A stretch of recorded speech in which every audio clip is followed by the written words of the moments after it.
Smoke studies at the production line. Why are they so important? Smoke study visualize the airflow of the filling machine.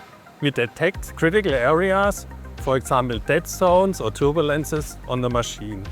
Especially with the new Annex 1, it's more important also in regulation.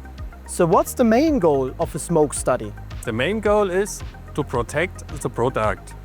We check with the airflow that we have on the critical areas clean air, so-called first air.